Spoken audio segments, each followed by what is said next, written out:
നമ്മുടെ ഈ ബാരലിലും grow ബാഗിലുമായിട്ടിരിക്കുന്നത് seedless നാരകമാണ്. ഇത് നമ്മുടെ നാട്ടിലുള്ളതല്ല, വിദേശിയാണ് ഈ സാധനം. വിദേശത്ത് ഏറ്റവും കൂടുതൽ ജ്യൂസിന് ഉപയോഗിക്കുന്ന ഒരു നാരകമാണ് ഈ കാണുന്നത്. ഇത് കുരുവില്ല, അതായത് ജ്യൂസിന് നമുക്ക് തോലും കൂടെ കട്ടിയിട്ട് ജ്യൂസ് അടിക്കാൻ ഭയങ്കര മണവുമാണ്, ടേസ്റ്റാണ്.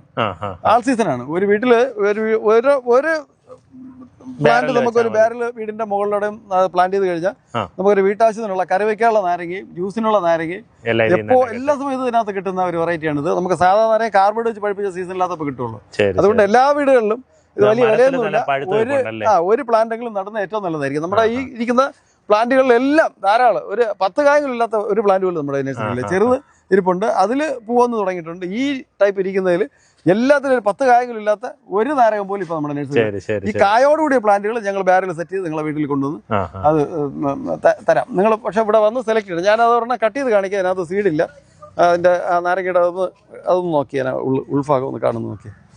ഇതാണ് കണ്ടായിരുന്നു, കുരുവില്ല. അതായത് തോലും കൂടെ നമുക്ക് ഇങ്ങനെ ചെറിയ കഷ്ണങ്ങളാക്കി കട്ട് ചെയ്ത് മിക്സിയിലിട്ട് ജ്യൂസ് അടിച്ച് കഴിഞ്ഞാൽ ഭയങ്കര മണവുമാണ്, ടേസ്റ്റാണ്. ഇത് നോക്കി, പുളിയാണ്, നല്ല പുളിയാണ്. പക്ഷെ ജ്യൂസ് അടിച്ച് വരുമ്പോഴത്തേക്ക് ഭയങ്കര മണവുമാണ്, ഒരു പ്രത്യേക ടേസ്റ്റാണ് ഇതിന്. ഓക്കെ.